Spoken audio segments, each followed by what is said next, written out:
Thanks for coming on the podcast. Thank you, Jack, for having me. I'm excited to dive into this conversation. We're going to go over some 8 pillars that everybody should know of. I'm pretty sure everybody's going to hear these, but we're going to go over our personal experiences and how we approach them into our lives. And obviously, you've done a lot of research on these. I help people implement these. So I think it's going to be good for people to understand from both sides, the research side and maybe implement side as well.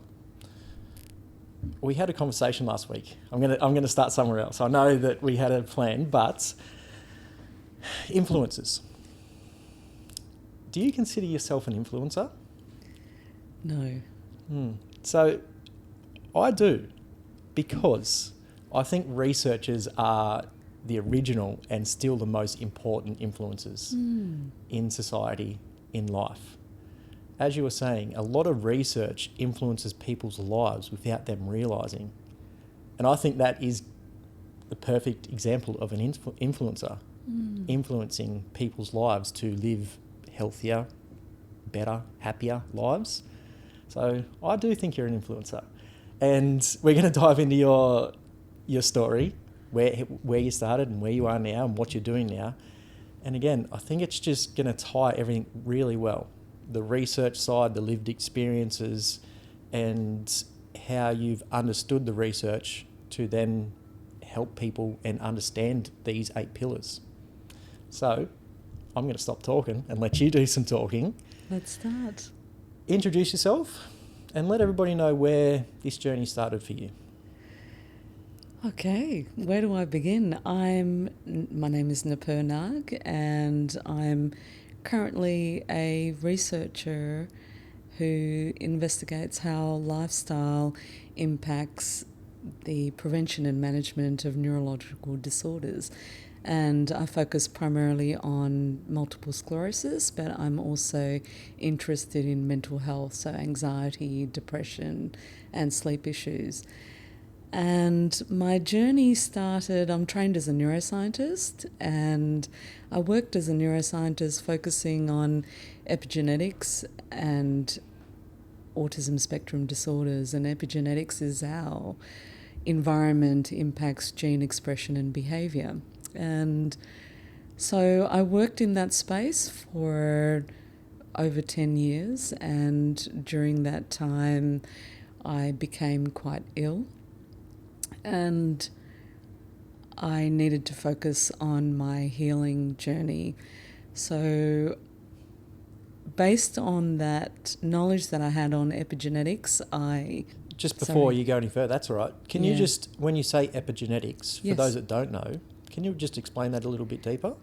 Epigenetics is just basically how your environment, so including diet, social interaction, physical activity, how that impacts the expression of your genes, and then that leads to changes in your neural function or as well as your behaviour.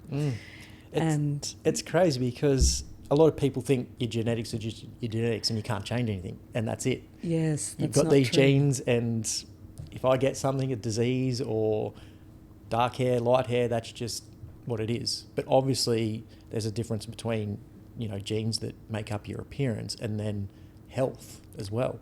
Correct. Yeah. Exactly. Yes, you can definitely change the gene expressions. And, you talk about the modifiable lifestyle behaviours that impact your life. And when we're talking about that, it is like diet and exercise, which changes that gene expression to help you prevent diseases or manage those symptoms. So reducing inflammation. We already know that stress and inflammation causes a lot of chronic illnesses. So if you change your environment, you can change that inflammation.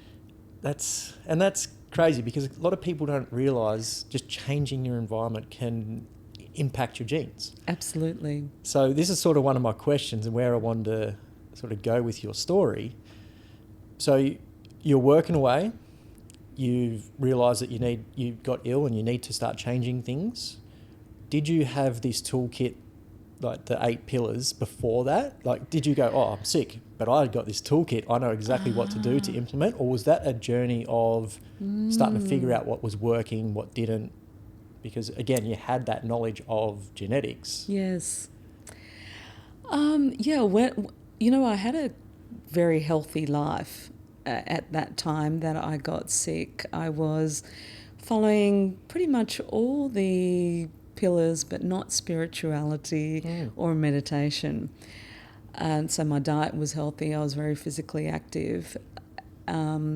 I guess one of the things that I didn't realise the impact on was the stress levels. I had a huge amount of stress from my work. I was very focused on work, and I didn't realise how big an impact stress was on my health.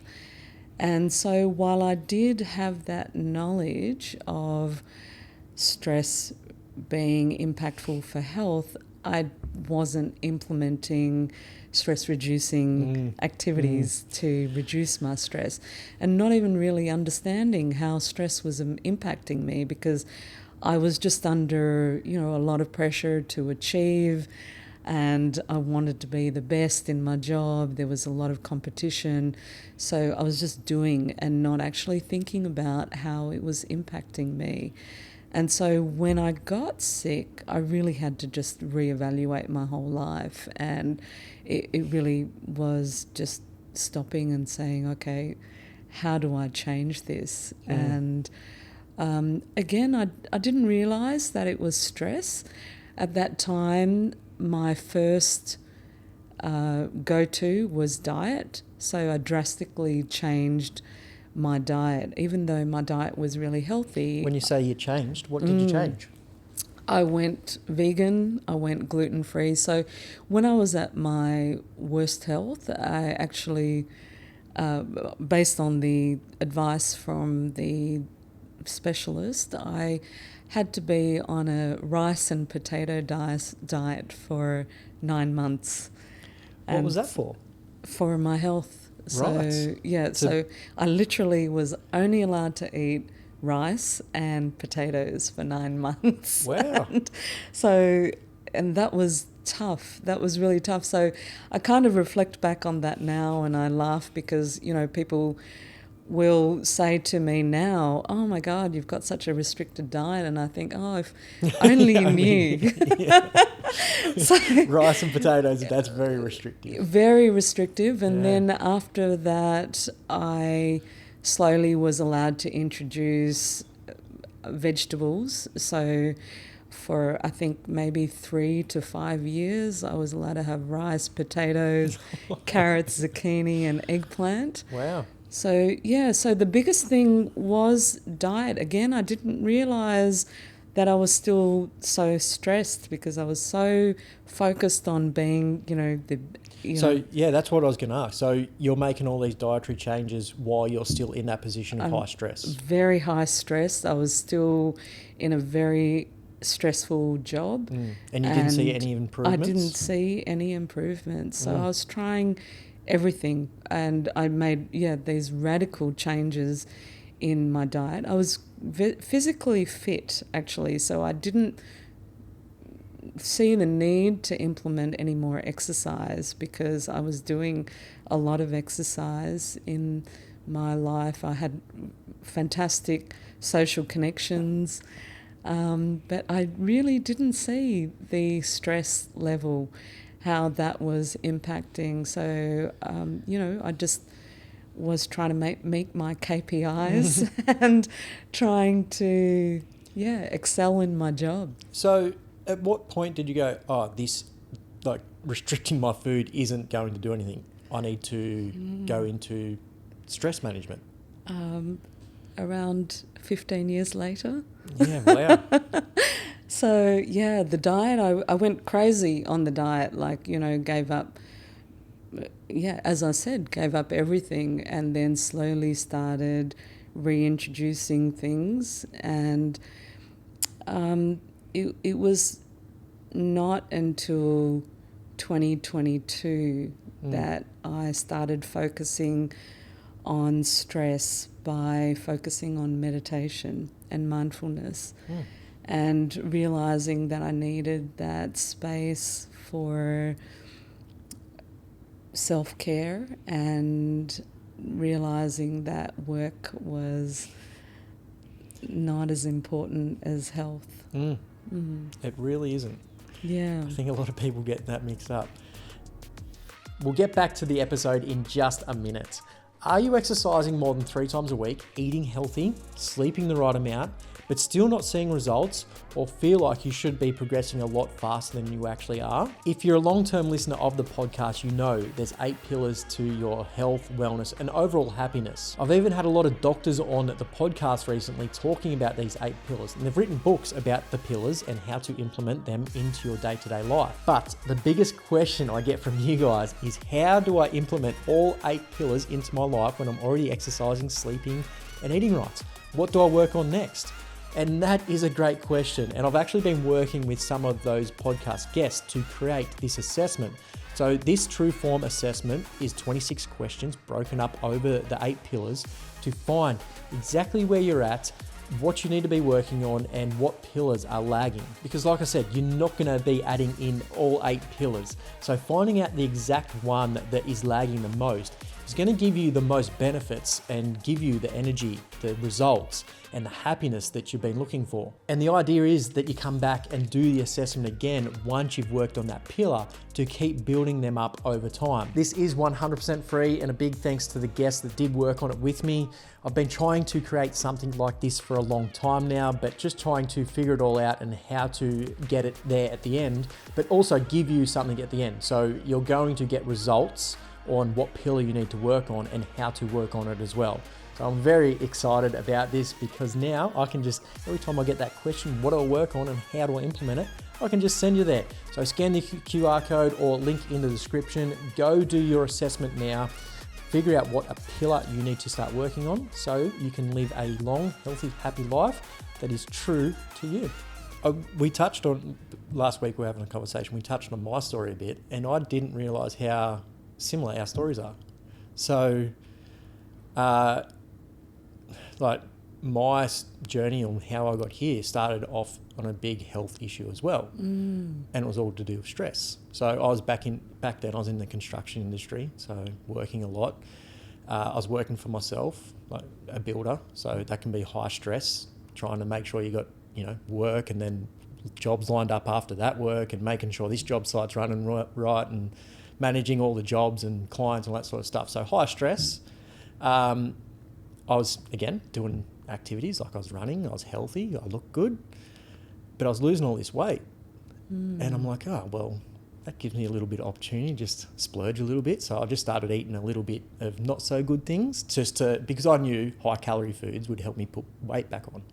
Because I've been doing this PT thing alongside that for years. So I knew about food, exercise, calories in, out, all that sort of stuff. So I'm eating all these bad foods to try and bump my calorie intake up a little bit, and it's still not working.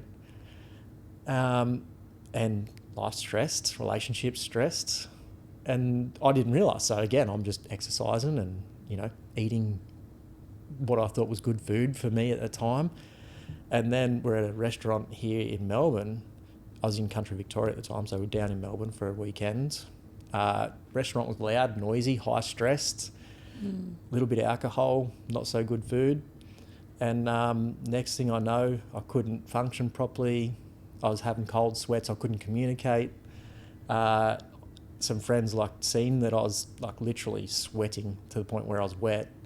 And they're like, oh, Jack, do you need to go outside? I must have said yes or nodded or something. And then next thing I know, I got up, don't remember anything else, woke up to paramedics ready to zap me back to life. And after that, I realised that, it was stress. Stress is, my life was just a mess.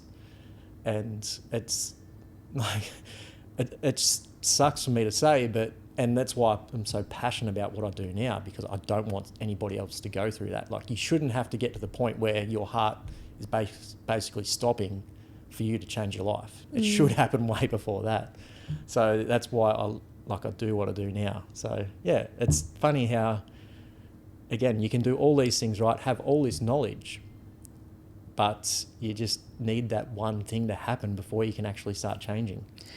But I think also we just don't realise that we are stressed as well, because it's, you almost thrive on stress as well, and the more busy you are, the more you crave that busyness and that, so sometimes we don't even realise that we need a break. And so I think it's really important to factor in rest days or even an hour a day of mindfulness. And, I really encourage people to just take a break, even if it's 10, 15 minutes of just self-reflection and, sit in silence. Yeah.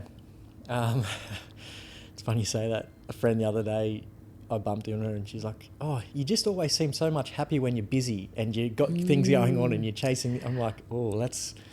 Like, she thought it's a good thing. I'm like, that's not a good thing. Like, and again, I don't see it in myself. It's lucky I've got people around me that see that. And like Jack, like, obviously, again, she didn't realise that it's probably not a good thing to be busy and chasing that stress. Yes. Because it can be addictive to... It's validating. Exactly. Yes, correct. Because I think more and more also with society, we're just everyone's saying, "Oh, well, what did you do? What did you do today?" Or, and so you feel as though you have to justify your existence or what you've done in the day. So it's really just difficult. Sitting down, chilling for the day and just thinking about life. That's not acceptable. It's not acceptable. Exactly. All right. So, again, when it come to, like, when did you realise it was stress? Like, was it just like again, my heart had to start playing up before I realised it was stress. Was it, what happened on your end? I actually went to this 10-day meditation retreat called Path of Love, and it was from there, I guess, I realised I had a lot of stress still inside my body. So it's this chronic stress. You've probably heard about the book Body Keeps the Score, and I just didn't realise how impactful that was and how that was influencing my behaviours as well. So after I did that retreat, that is when I started doing a lot more somatic healing, more meditation and things like that, because I realised that I was unconsciously holding the stress in my body. And then you've just kept up the meditation? Yes. But all sorts of different types of meditation.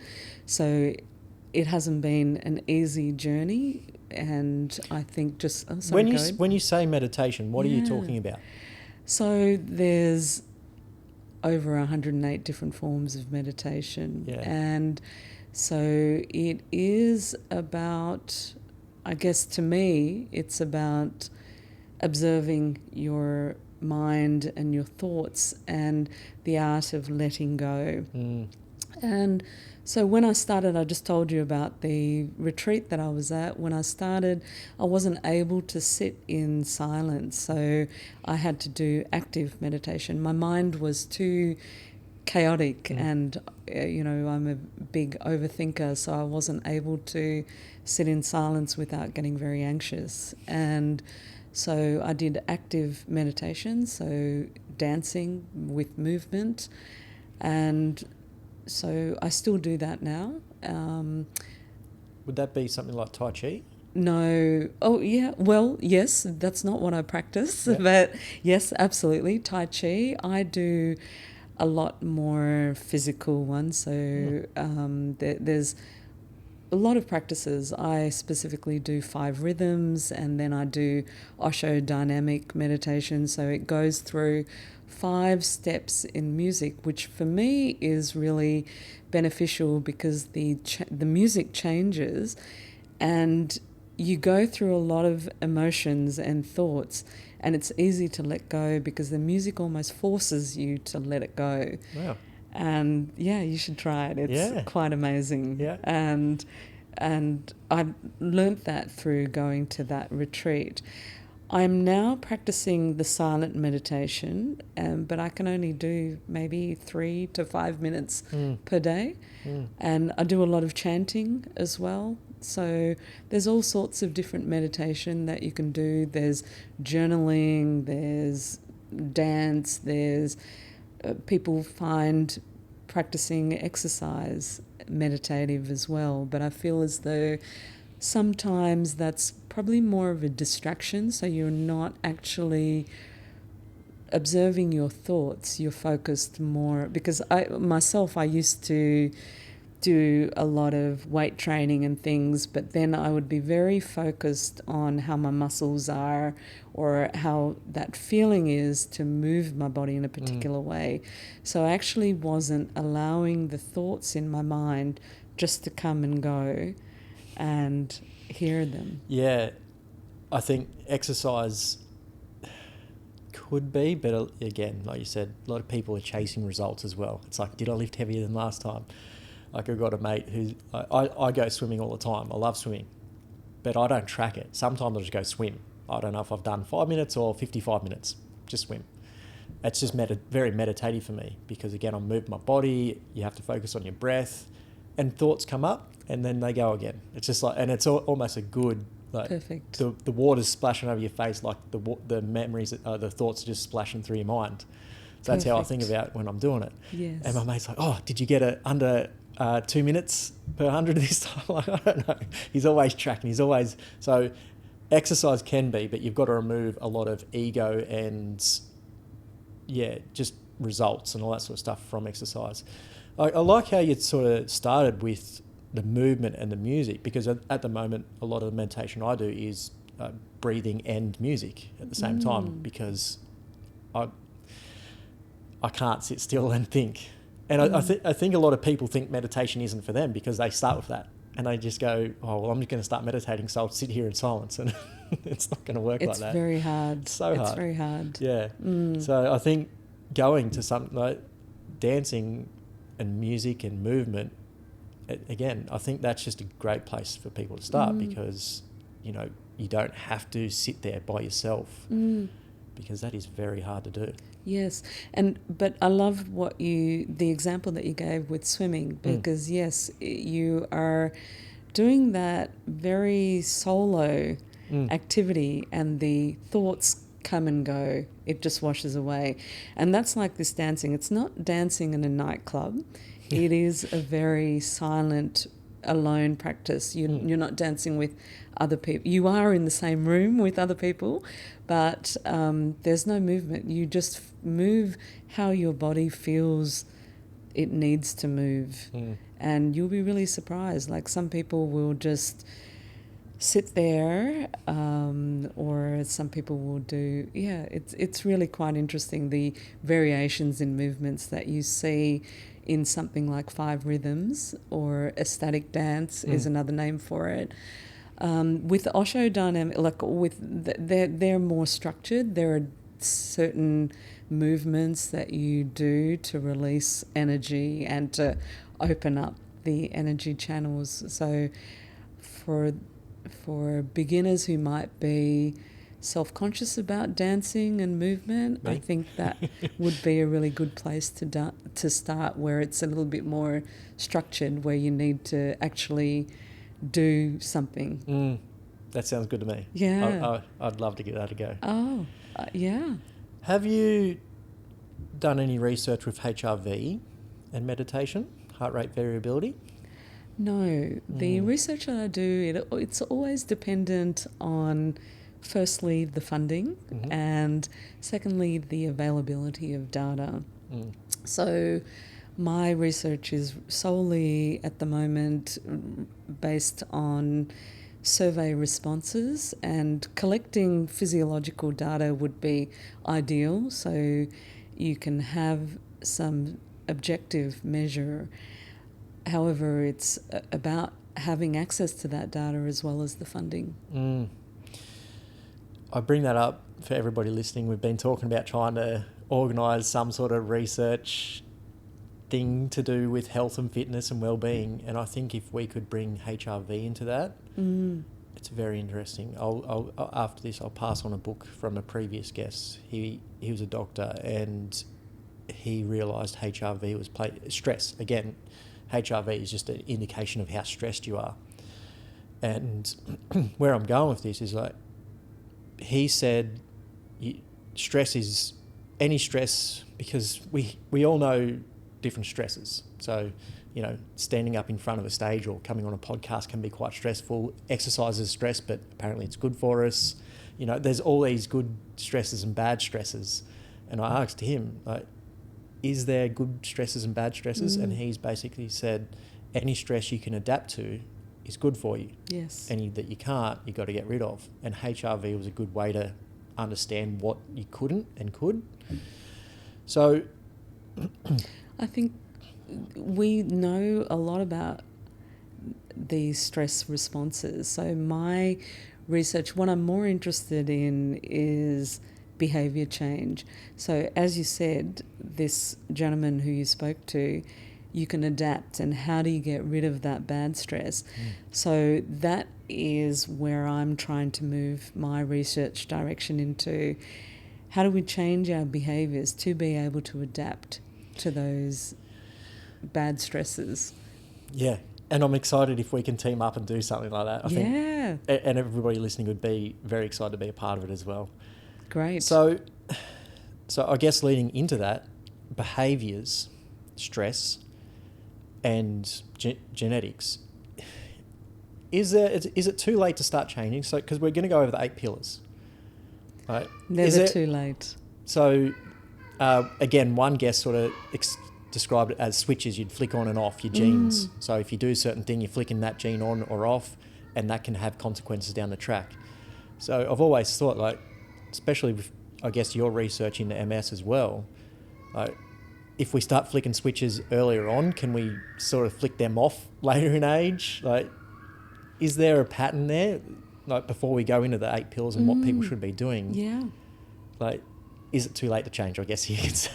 I don't think it's ever too late to change. You know, our body is always changing, our personalities, everything. Life is always changing. So it's never too late to implement these behaviours and changes, and we have to adapt as we change as well. Yep. So where did the 8 pillars come from? So the Global Council of Brain Health, they talk about 6 pillars of brain health, and so I'm trying to think what are the 2 that I've added on, and I guess so. The Global Council of Brain Health, they talk about 6 pillars, and one of those pillars is a sense of purpose, and I guess I've broken that into spirituality and altruism, so that becomes the 8. Other lifestyle medicine focused researchers, they focus on 6 pillars, and one of their pillars is substance avoidance, but I tend not to focus on that. I tend to focus on positive behaviours and positive change rather than making people feel ashamed or guilty for what may be a temporary coping strategy for managing stress, such as addiction or even, you know, having a drink or having a cigarette.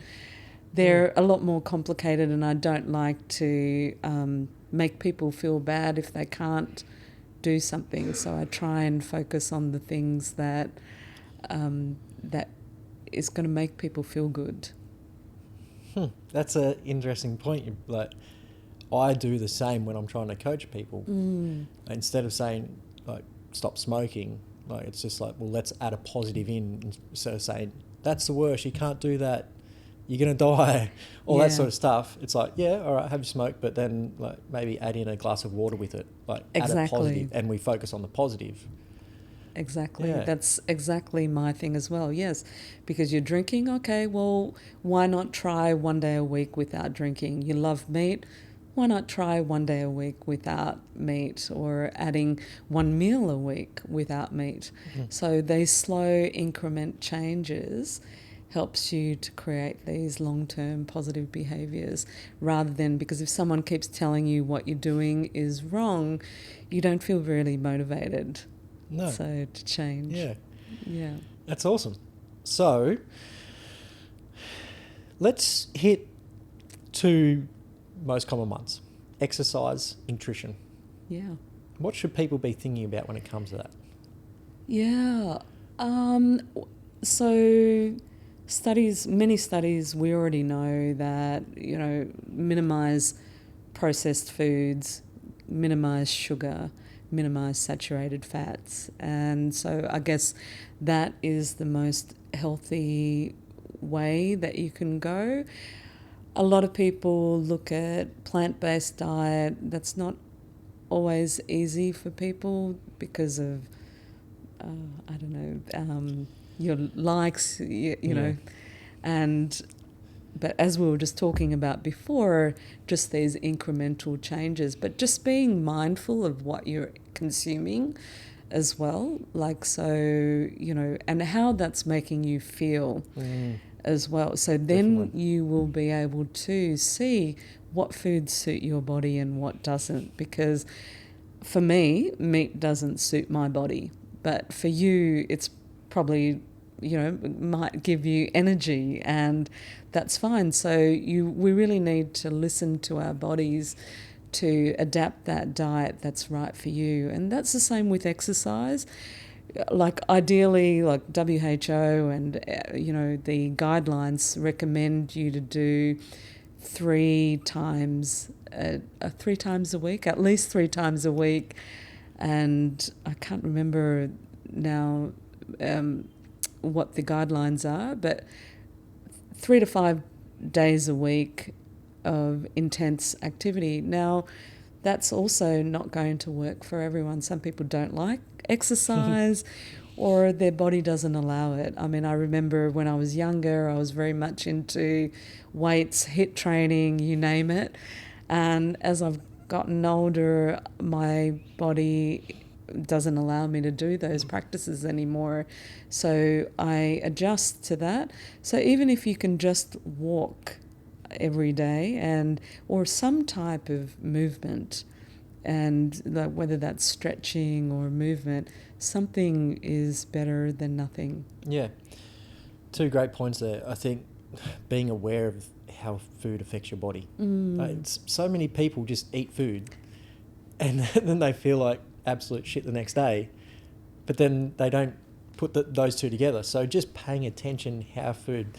I do that all the time. Again, I have cheat meals here and there, and I'll go out and have dessert sometimes, and I feel absolutely the worst the next day. Because sugar, don't eat that much sugar, but it's highly processed sugar. It's probably way more than I normally, in a big amount. So the next day I feel like absolute crap. And it's like, oh yeah, that's why. I really try and put those 2 together in my mind. I ate that food, I feel like this today. And I think that builds resilience against that, because delicious food's everywhere and it's hard to say no sometimes. But if you can remember how it makes you feel, you're like, yeah. And it doesn't have to be sugar. It could be meat. It could be anything. Yeah. So just being mindful of just how it makes you feel. But I think we also have to remove any guilt with that. Like, we're not trying to say don't go and have that sugar or cake or anything. But yeah, you're right. Just being mindful of, okay, that's what it made me feel like. So I know that that's not really suited to me, but it's okay if I have it once in a while. And tonight I've got an event on. I know what's there. I know what I'm going to eat. I know it's going to make me feel bad tomorrow, but I can't remember the last time I ate that food. Yes.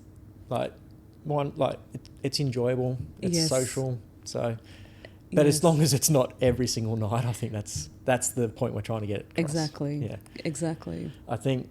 And just that. Sorry. Yeah, you go. And just that awareness. Yeah, you're absolutely right. It's not an everyday habit, and just that awareness of how it makes your body feel, so you understand that what is right for you. And back to the switches for the genetics, one dessert every now and then isn't going to ruin your genetics. Yes. One dessert every single night or twice a day, or, again, it's probably going to vary for different people on how much you can consume without it affecting you. But if you're having it every day, it's very different to once a month. And I think, again, it brings back the reminder of adaptation. I had told you that 20 years ago I was on rice and potatoes.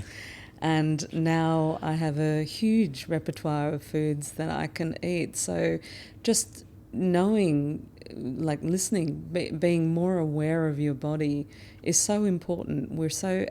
Many of us are out of tune with our bodies. And so being aware of what works, and that what works is going to change over time as well. 100%. And the same thing with exercise, like you said. Yes. I'm the same. 10 years ago, I would have been crossfitting, doing stupid hard workouts that are no good for my body. Yeah. I try that now. I just feel like I'm breaking all over the spot. But I still do high intensity workouts. It's just different. It's still high intensity. Again, people think high intensity and have a vision in the head what it has to look like. But high intensity is just basically getting your heart rate up. Okay, so I need to come to a lesson with you. Yeah, whatever gets your heart rate up, yes. that can be high intensity.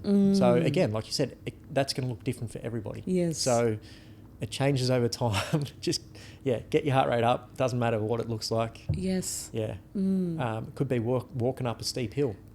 Correct. Exactly. Yep. I think we've sort of touched on stress reduction. Anything else? Obviously, we've got big stories, both of us, about stress and how it's affected our bodies. Anything else we should be thinking about when it comes to stress? Oh, how do you mean? What are you trying to get at? Well, is there anything we've missed? So we've spoken about how stress affected our bodies in a negative way. Stress management. If you could go back and talk to yourself back then in that stressed environment, what advice would you give yourself? That work is not important. I think what I would say about stress management is, again, going back to the awareness. I really had no idea how stressed I was. And I also had no idea how my body was carrying that stress from many events that had happened in my life. So, if you're going to read any book, read The Body Keeps the Score as well as The Myth of Normal. I haven't heard that one. That is by Dr. Gabor Mate. I'm probably pronouncing his name incorrectly, but it's just amazing how we can store stress in our bodies, but how you can reverse that as well.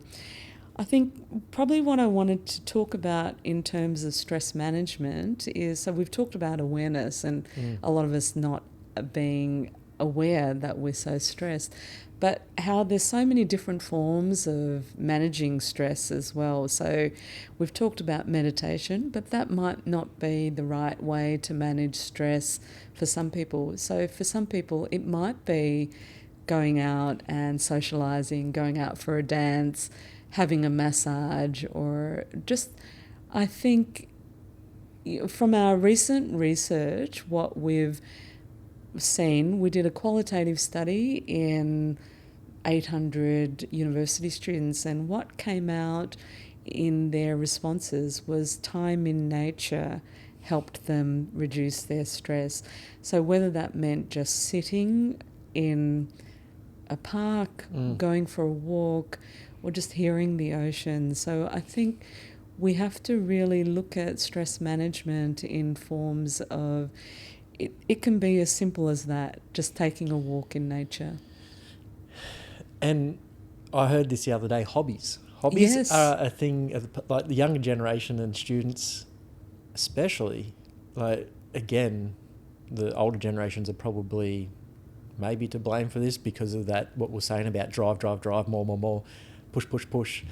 And now that you've got the younger students coming through, no one has hobbies. Like, no one sits down and does train sets or makes this or like builds things. It's all like a lot of the students I talk to, their hobbies are a way to improve their social media content or yes, you know what I mean? It's like, I'm getting good at photography. I'm like, well, that's not really a yeah, it's a hobby, but you're using that to then do more and push. And it's just like, no one just, you know, has a hobby. Yes. So I think that's, and like I'm saying this from experience as well, like I need to find a hobby. Like surfing would be my hobby, but I don't get to do it much here in Melbourne, so that's something I really need to work on again. Getting out in nature is amazing. Love that. Don't do it as often as I should. We are quite lucky here in Melbourne though. We've got a lot of nice parks around that are easy to access. Well, and just put a plant in your apartment. You know, green space, you know, there's a lot of studies showing green and blue spaces make such a massive difference for your well-being. So, you know, add a couple of green plants inside your apartment. Yeah, and make sure you keep them alive. There are many plants that are easy. Succulents, go for it. Yeah. I've got a couple of those on the go at the moment. Oh, fantastic. Good. Yeah, I've had a few guests come on and talk about blue zones and all that sort of stuff, and just having some plants in your apartment does change things. Yes, exactly. Changes the vibe.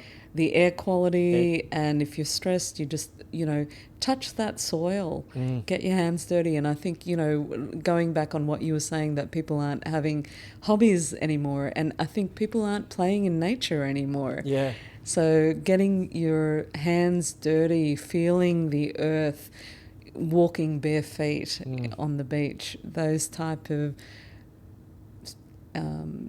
pastimes are, you know, disappearing because everyone's online all the time. Yeah. Yep. But it doesn't drive you forward, so why would we do it? Yeah. That was a joke. One of the biggest ones is sleep. Sleep is just so big, but it's just so overlooked. I love my sleep because I know how much it affects my, like, just like eating a bad food makes me feel bad, I know when I have bad sleep how it's going to make me feel. So I do everything I can to have a good night's sleep, to the point where it's a bit obsessive, but like, again, I know the benefits from it, so it's a bit of a trade-off. What's your experience with sleep? Obviously, in those stress times, was sleep good or bad? Well, I actually have chronic insomnia. So if anyone has tips on good sleep, let me know. Okay. So I have tried everything, and it's very difficult. So regardless of those times of stress, I struggle with insomnia every day, actually. And yeah, I don't know how to answer that question, but yes, you're absolutely right. When I have poor sleep, I see that it impacts my ability to exercise, my food choices, and my social interaction. So all of these pillars work together, and sleep is one of those key ones that really impacts how the other ones work out. Yeah. I've got a client that struggles with that as well, has the same thing. So often we'll have a morning session and she'll call in sick because she couldn't sleep. Yeah. And that I totally understand. So is there any, like, when you are having bad sleep and you know you're having bad sleep, what else are you focusing on to compromise that or make things better? If you can, if it's possible. So it really depends on the time, I guess. Usually I will get up and start working, and I know that's probably the worst thing you can do, but a lot of sleep specialists say if you can't sleep within 15 minutes, get out of bed. And so that's exactly what I do. My insomnia is related to anxiety, so the only way that I can reduce that anxiety is by doing something and distracting my mind, and so I do that by working. Unfortunately, I know that's not the ideal way. The other thing I'm trying to do now is do more chanting meditation, so I'll get up and I'll just start chanting. And sometimes that works. But the other thing that has helped a lot, so, is not to judge that I can't sleep. Yeah. So, you know, I used to get really anxious and I'd think, oh my God, I can't sleep. I've got to get up in 2 hours to start working. And now I just accept that I can't sleep and just try not to stress about Get up not and do something. sleeping. That's very common. Again, a lot of people will wake up 3 hours, 4 hours before they have to get up, and it's like, oh, well, now I can't go to sleep. I've got to get up. Now, and it's just, that is a loop that you've just got to break and get out of. Yeah. Yes. And so, yeah, I think, again, different things work with different people. Previously, I used to go for a walk around, but these days I'm so physically exhausted because I'll have days without sleep. And so I just can't physically go for a walk. So that's why I tend to do more meditative practices now. Yeah, of course. I feel like we could just talk about sleep forever. Yeah, it's so important. After we've covered them all, I did want to go into adherence and people's behaviours and all that sort of stuff. So the research you're trying to get into now. But I would like to, before we move on, I'd like to hear, you had said that you prioritise sleep. So how do you make that happen? Again, good days and bad days. I know you're not meant to have screens before you go to bed, but sometimes I work, turn off the computer and go straight to bed. Again, like, you got things going on. Sometimes that happens. I think people get duration caught up with quality. Yes. Again, and I work with a lot of mothers, like post-pregnancy, hard time, newborn, you're not getting much sleep, all that sort of stuff. So it's good advice for them as well, and somebody who's struggling with sleep altogether. If you're only getting 2 hours, just make sure those 2 hours are optimal. So no screens in the bedroom. So no phones, no TVs, any technology is not in the bedroom. I've just got an alarm, a light alarm. So it's an alarm that slowly lights up the room as it gets closer to the time. And if I don't get up by 6, it makes a noise. That's all I've got in there. It's very hard for people. People will tell themselves, no, I'm not addicted to my phone. It's fine. I can just have it face down even if it's face down on the table next to you, your brain is going to associate that phone with dopamine. It's there. Like, as soon as you wake up, you're going to pick up that phone and start scrolling, and your night's ruined. So no devices in the room. It might, again, most of these will take a little time to get used to, just in my experience of getting clients to do this. So no screens, no technology in the bedroom, dark as you can, and you're probably not going to like it, but cold. So we were just talking about before we started about hot and cold. So I think it's a guy and a girl thing. It's obviously hard when you've got a partner, like guy and a girl in the same bed, because girls just tend to run a little bit hotter than guys. So guys are just like, get away from me because it's so hot. So there are obviously devices now that help with that, but they're super expensive. So just making the room as cold as you possibly can, and usually by making it dark, you're making it colder anyway, and not having any TVs or devices that are creating heat will cool the room. Obviously your own body creates heat in the room, but just do your best. A fan sometimes works, just a fan blowing air around. So I think just by doing that is going to make a big difference. So no devices, dark and cold. So even if you're getting a couple of hours sleep, those couple of hours are going to be better quality, rather than going, oh, well, I didn't get my 8 hours of sleep last night. It doesn't matter. I think quality is way more important than just getting duration. Because again, a lot of people stress, and I've been guilty of this as well. It's like, it's my bedtime coming up, I've got to go to bed. And it's like, well, it doesn't really matter. Even if your bedtime's getting pushed back a little bit sometimes, just making sure that, you know, you're getting good quality sleep. And then waking up. I don't really care about going to bed at the same time, but waking up at the same time. So your alarm goes off every single morning at that time. Again, it's going to look different for everybody, but just it's good if you're using your phone as your alarm and it's out of the room, because you're going to get up, and as soon as you're up, you're up. Where again, if your phone is next to you on the bedside table, you're just going to snooze for... I've got one client and she's got 3 alarms or something stupid, and I'm like, just put it out of the room. It shouldn't be in the room anyway. So that's a good trick as well. So just getting up at the same time makes a big difference. It's, again, you're going to have good mornings and bad mornings. Some mornings you just want to keep sleeping in, but if you can just get up and start moving around, your body will wake up pretty quick. And the more you do it, the more your body gets used to it. That's circadian rhythms. So, yeah. But I like how you pointed that out. It's about self-compassion. And so, you know, you're going to have some good days and some bad days, and creating those habits will make the number of good days easier and more. Yeah, exactly. And, yeah, you're just going to have those good days and bad days, and that's just, that's part of life. That's life. With all the 8 pillars as well. Correct, exactly. All right. Cognitive engagement. What does that mean?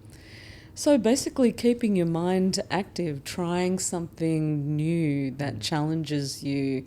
So, you know, it's learning. It's always learning something. And I'm not talking about necessarily just reading books or, doing something that actually challenges you, and preferably one that uses different parts of your brain. So something that might use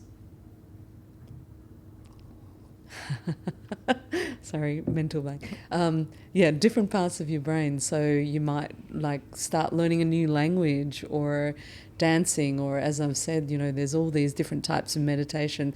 So something out of the box that you haven't tried new, so your brain is constantly engaged. Yeah, I think a lot of people think they're learning something new, but it's just like working out or something like that. Exactly. Well, it becomes a habit, and so it's not a new thing anymore. So yeah, true. But trying to combine something that uses your motor skill as well as your thinking skills. Like, so for example, I love building Lego, and every Lego build is something new. You know, so just even little things like that, or Again, like I was saying before, hobbies of building things. Yes. Like thinking of the image in your head, but then using your body to create that image. Exactly. Or learning a new language, learning to dance, or... puzzles would be... Yeah, I love puzzles. Yes, I absolutely love puzzles. And but I guess even, you know, there's so many things to keep your mind engaged and active. So whatever challenges you, so it doesn't become the same, because, you know, most of us do a lot of reading every day. So that it's great. You are learning something, but it's a different type of learning. Yeah. It's not challenging your mind to think and create. Yes. All right. Spirituality, meaning and purpose. So I guess, with, you know, having a sense of purpose, I think that is a driver for all of us. Like, what are we doing on this planet? What is our purpose in life? And a lot of that can cause us anxiety. Many of us may have thought, well, okay, what am I doing all of this for? So I always think giving back, so altruism through volunteering, donating money, donating time. Donating time is so valuable, and not having or wanting anything in return it gives you a sense of purpose and worth, and that ties in with spirituality as well, having a trust in something that's stronger than what's in your control, that something is guiding you in the right direction, and that you can't control the outcomes. So it's again the art of letting go, which relates to the meditation pillar. So realizing that actually you don't have control of anything. Those last two, like purpose and altruism, or contributing, however you want to call it, spiritual, like meaning, I feel like those are just as important as the other 6, but they're very hard to understand, and probably again stress management, just like that, it's just like it's hard to see and hard to understand. It's easy to move your body, it's easy to eat food, easy-ish to sleep sometimes. But I say that, but a lot of people aren't moving and aren't eating properly. So it's just almost like there's a disconnect between those last 2 and the other 6. What do you think is a good way to approach these 8? Let's talk about adherence, people's behaviour, and how people should think about, improving one of these, 8 of these, 6, 5. Yeah. How should we approach it? So, but I just wanted to touch base on implementing the altruism part, and it doesn't have to be so complicated. Like just small acts of kindness is giving a sense of purpose. So helping someone cross the road, helping them with their shopping bags or something, donating food, or you might see someone that's homeless and just give them a friendly smile, or take some time to speak with them, or anyone actually. It doesn't need to be someone, I think we were saying that before, just having a conversation with somebody. Exactly, because we're getting less and less connected. We're getting more and more disconnected with people. So that kindness is altruism, giving people your time. That is the most valuable thing. Yeah, I think a lot of people are scared of just having conversations. Yes. I'm that weird guy on the tram that always has a talk. I don't know. Me too. I've just got that face, or is it because of what I do? But people just start talking to me. Yes. And I always give them the time of day. No matter what some of the conversations I do not agree with, but you know what? That's their opinion, and they just want to be heard.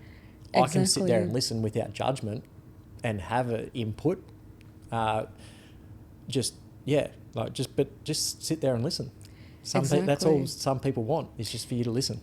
Well, and you always learn from conversations and meetings with people. So you're also getting value because it helps you self-reflect on humanity, on what's going on in your life. And I guess that relates back to spirituality. Like, what is humanity? So when I'm talking about spirituality, I'm not necessarily, some people kind of think, oh, no, I don't like religion and things like that. But it's just more of an understanding of humanity and ourselves as well. And as I said, that we have no control of what is going on in life. It's just a journey that we have to keep moving on. Yeah, I love talking about that with guests. Like each guest has a little bit of a different take on what religion, spirituality is, and it's just, again, I guess it's something I'm trying to work out for myself as well. Like just that, like you said, just that thing to believe in that is driving you forwards. And I think it's just that simple, but it's also not simple. But it's not simple because, yes, there's, a lot of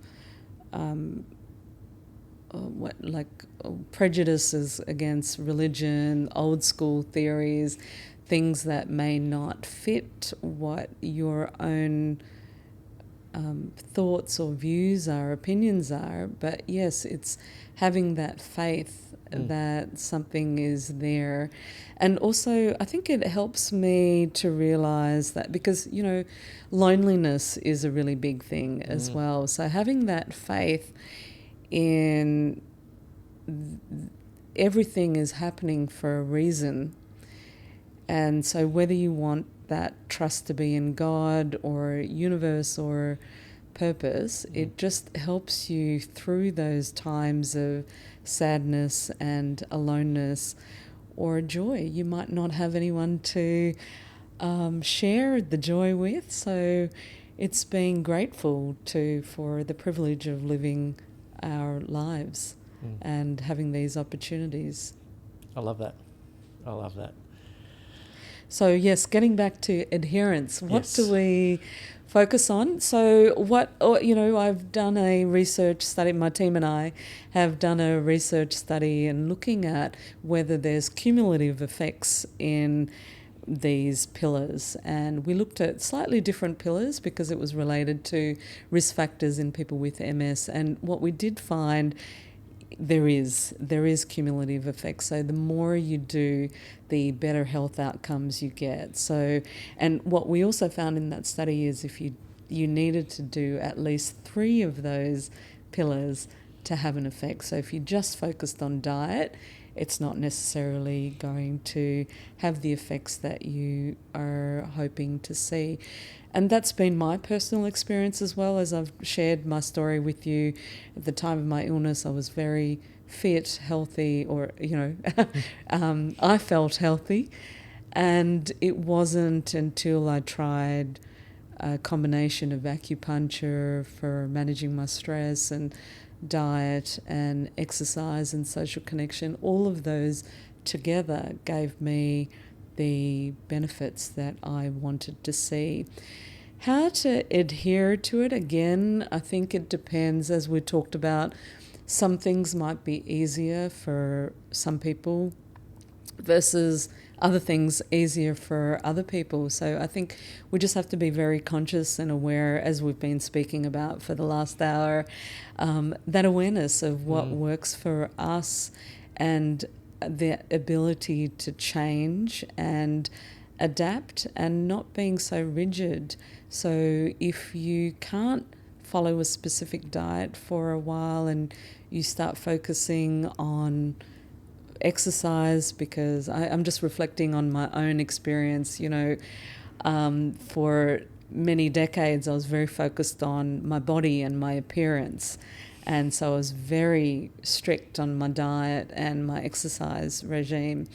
And now I'm more focused on my heart. And so that is why I'm moving more towards altruism, spirituality, and the meditation. So it really depends what stage in life you're at and what is working for you. What works for me isn't going to work for someone else. I love that though. Like, just say there's minimum three you got to focus on. Like, sometimes life gets busy and you can't exercise as much. You just start focusing on a little bit more journaling. Like, you've probably got time to journal, that sort of thing. So again, one of my mates, he's always having a joke. He loves the podcast. He listens, and I get all these guests on. He's like, all right, so this week I need to do this. And then the last guest had this, and I've got to add this. So, and he even went to the point of getting the book. I can't remember what the book was, but it was about time blocking and blocking out time for certain things. And he's like, all right, I blocked out my whole day. Horribly stressful. And he's like, I can't add anything else in, Jack. Don't get any more guests on. I can't fit it in. He's like, I've maxed out. And I'm like, so I'm glad you're on here saying this, because it doesn't have to be all 8 all at once every single day. Yes. 24 hours. And I'd like to speak to that point of time blocking. It also doesn't have to be an hour of meditation or an hour of exercise, just a 15-minute walk outside during your lunch break, or a 3-minute downtime of journaling. Or if you don't have a piece of paper, just talk about 5 things in your head. Gratitude. Yep.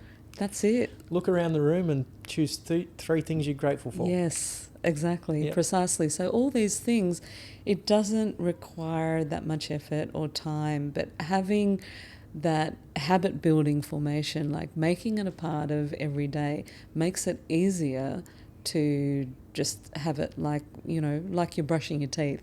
So it's habit forming. Yeah.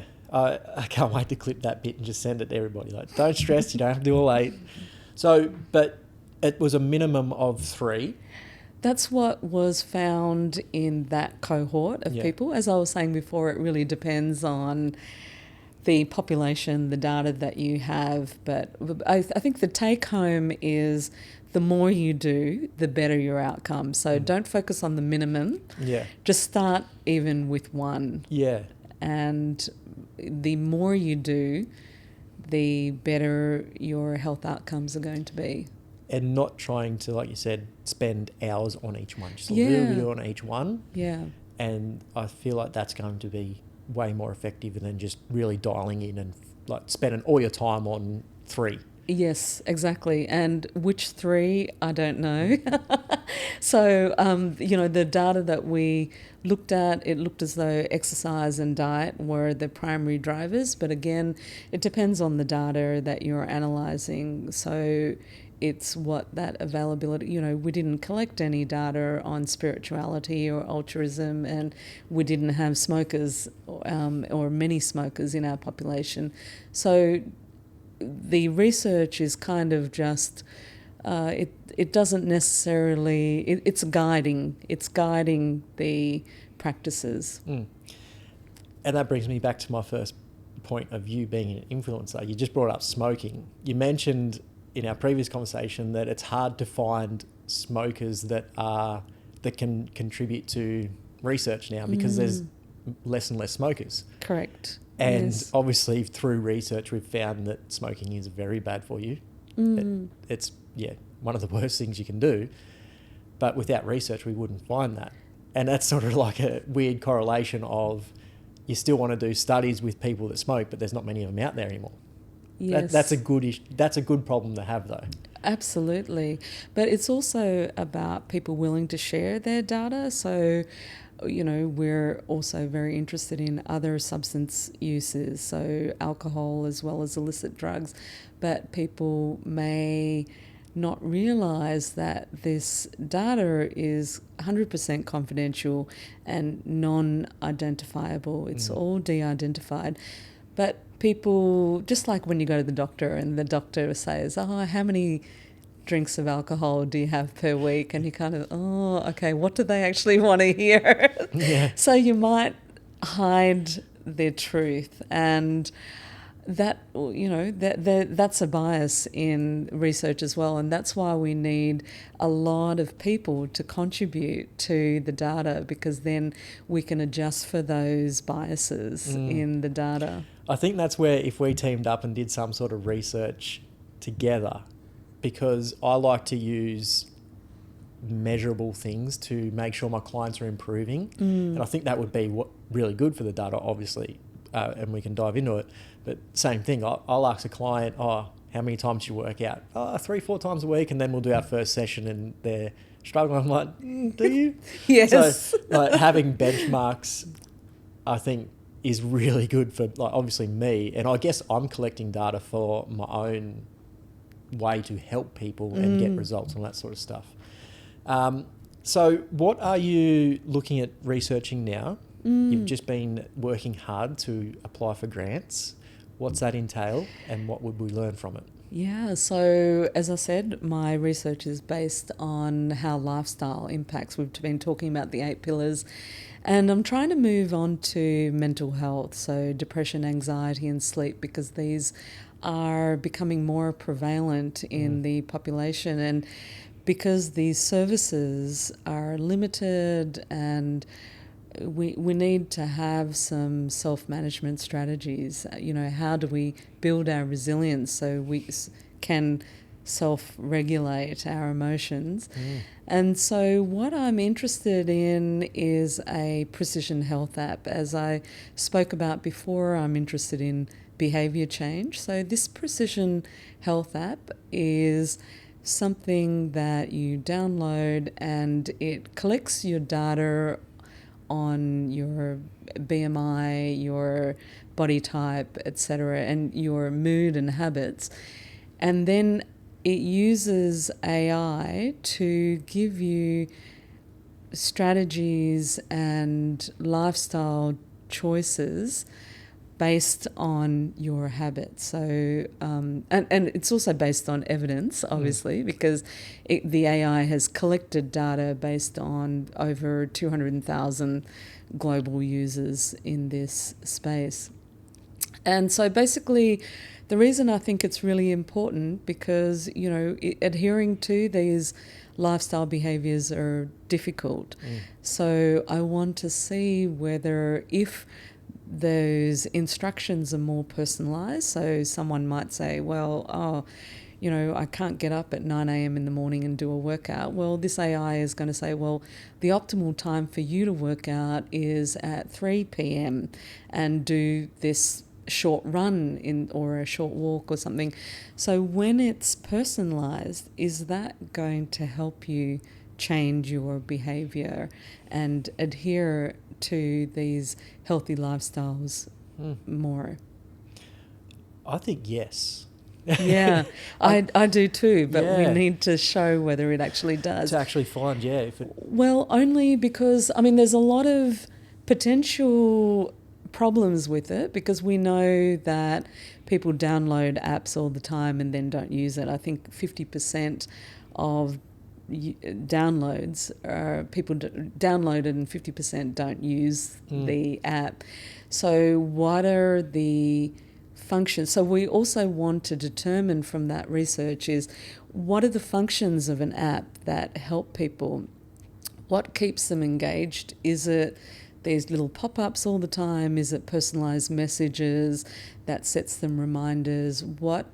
Or is it, so this app also has a social connection aspect of it, so you interact with other people, but you've also got your personalised AI coach on there. But what is actually going to make that person open that app? Yeah. That is another key research question. Yeah, well, again, like you said, 50% of people download an app then don't use it. I think it's probably like 80% of people start a health and wellness routine or diet, exercise plan and don't even do it. So it's only 20% that actually follow through, if that. And I think it's getting worse and worse. So I think that's where the 8 pillars would sort of come back into it, and that purpose or sense of belonging and that sort of stuff. It's because it's hard, because I think that's the hard thing, because I'm loving what you're saying about the personalised plan for that person, getting a lot of people may be scared of AI and all that sort of stuff, but I think it's only a good thing. Again, like you said, all the data within research, especially AI and large language models, like, it's not getting shared, it's within that model, so it's quite safe. No one can use it. I don't think you'd ever be able to hack it, because the security around them's so good. So there's no issue about, you know, your information getting leaked, but having that personalised AI that would help you and say, work out at this time, eat that at this time, and that's going to give you more energy, because we know that, you know, some people act differently to carbohydrates, so some people wouldn't have carbs in the morning, afternoon, meat, that sort of stuff. So if you can sort of dial that in and get all that data from 250,000 people, it's only going to get better and better, especially if you can get more and more people doing it. Correct, yes, you're right, because the more people that start using it, the more data that can be collected from AI, and then it becomes even more precision orientated. So the more users, the better. And, you know, what I love about this app is also, because, you know, studies have shown that if you track your behaviours and see progress happening, then you are more motivated to change as well. So keeping a log. Like in physical training, I remember I'd go to my physical trainer, and every week I would see these improvements of just, okay, I can lift more this week, and that would be really motivational. And so the app does the same thing. It tracks your diet, your sleep patterns, your meditation. So it's a positive reinforcement that I'm getting improving. And the other advantage of tracking and looking at this is that you can share this information with your health professional. And so if you're having trouble with one aspect, like saying, okay, look, I'm really struggling to change my diet or give up smoking or something like that, you can see your tracking, your progress, or how you've tried it, and then go and seek help to what supports are needed to help you in the pillars that you may not be performing as well as you would like to be. Yeah, and that's for me, that's very exciting. I love that, because it's just going to make it easier and easier for people to understand. Because like both of our experiences, we thought we're healthy, we thought we're doing the right things, but there was one pillar and we weren't even close to it. And that's what, it wasn't even existent to us. And that's what caused us issues. I find that really interesting that both of us were not aware of stress. And because, as you were saying, it just was almost a driver. It kept us more motivated and more driven, and we just weren't aware that it was actually stress. And I think that's the hardest part. So again, like if we could say get every listener wearing a trackable, using that app in the community, talking about their experiences and collecting that, like you could create such a healthy, well-rounded community. And then like I had a guest on talking about this, about wealth and how as a community you need to become like wealthier, and then when somebody starts dropping down, the whole community is wealthy enough to help them back up. And I think it's the same with health and mental health and whatever you want to call it. The ripple effect. The ripple effect. So if you've got a big community of people tracking everything, part of that research, doing everything, again, like obviously it's probably going to be small to start with, but then like if somebody starts falling down, either the AI or everybody around them can say, hey, how you doing today? Like, what's up? Because you can notice changes in their mood or whatever. And then like, I guess if you could then take that out to the bigger community, I think that'd be pretty powerful. So I'd also just like to add, in terms of this precision health app, what the third aspect is, because I don't want people to be reliant on an app. True. And I wanted to, yes. Yep. And so the third question that I want to answer is, does this help you sustain your behaviour, those positive, healthy lifestyle behaviours? Because we've published another paper where we saw the most effective way for people to implement change and sustain those changes face-to-face learning, in combination with the information like reading online as well as books. But face-to-face is difficult for many people because, you know, we're all busy with work, we're all time poor, and it's a big cost as well. So that is why I'm interested in the app, to allow that accessibility for more people, but also to see whether this is able to replicate the same thing that you can have from a face-to-face 1 week workshop. You know, I talked about that 1 week meditation workshop I did, and it completely changed my behaviour, and I've been able to sustain that for that key pillar, because I was, you know, doing the other ones before, but that meditation pillar really changed after I did that face-to-face learning. And that brings up a good point to like what I do. So it's the worst business model ever, but every time I have a new client, I'm like, I want to teach you everything you need to know so you can do it on your own.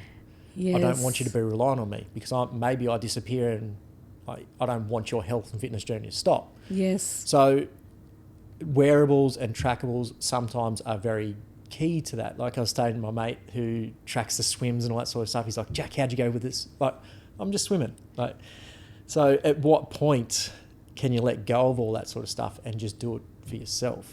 Yes, That's, exactly. Yeah. Because again, I'm trying to learn that for myself, because I get a few clients, like I said, like, I'm using my mate for example, but I've got other clients that just get too reliant on the technology. Yeah. And it's like, well, if I didn't track my workout on my watch, that workout didn't count.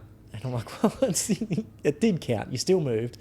It's like, yeah. So some people get really angry when I forget to remind them to start their Apple Watch workout or track their workout. I'm like, does it matter? Like, at what point? Like, I'm excited for that research, and I want all that to happen because I know it's going to help the wider population become healthier, easier. But at what point do we let go of that technology? When it becomes a habit. Yeah. And so I love that point that you're making. Yes, initially we're always tracking and wanting an outcome. And again, like seeking some external validation of we're doing it right and it's helping us.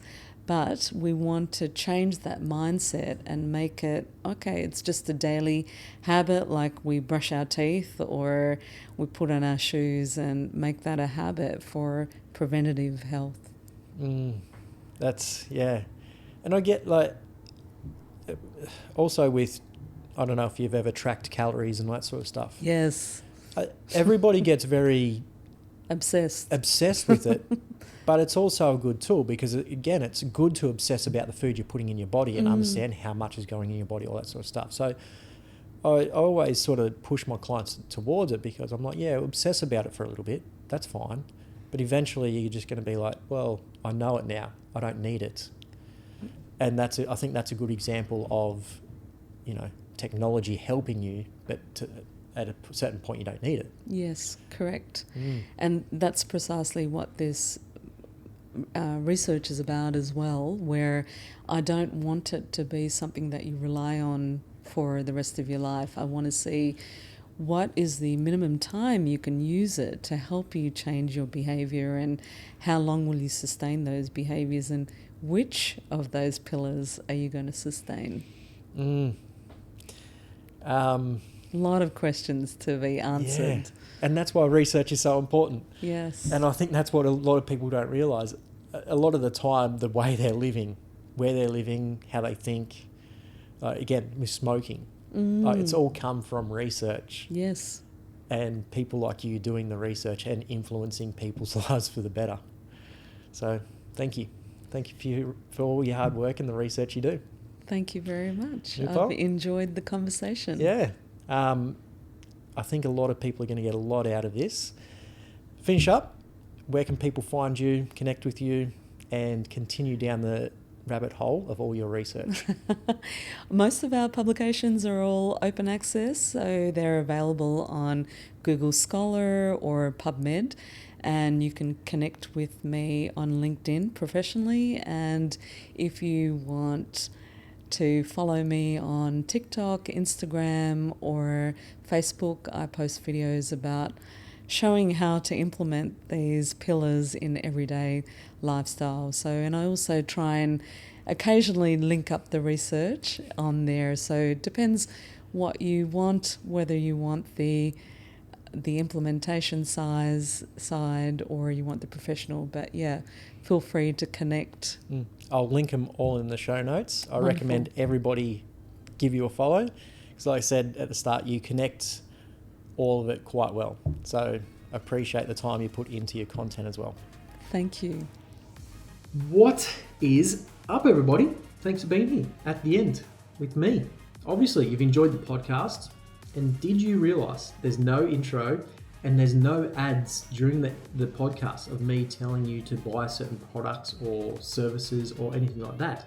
I don't have sponsors. I do this because I just want to get straight in the conversation. I don't want to break it up. I don't want to break in concentration. I just want you to learn, implement the best possible information so you can live that long, healthy, happy life that is true to you. So in return, all I ask is that you interact with this podcast, like, subscribe, 5-star review, positive comments wherever you're listening. Most podcast platforms have some sort of algorithm these days. So the more you interact with it, the better it's going to reach more people. And that's what we're here. That's what we're all about here at the True Form podcast. Just helping more people live a true life to them. Or copy the link to this show and send it to a friend or family member that would benefit from the episode as well. They'll appreciate you sending it to them. I appreciate you for sending it to them. So you're just going to get a lot of appreciation. Again, love you all. Thank you for being here and the support of this show. Make sure you check out the next episode. It's going to be just as good as this one. And I'll see you over there.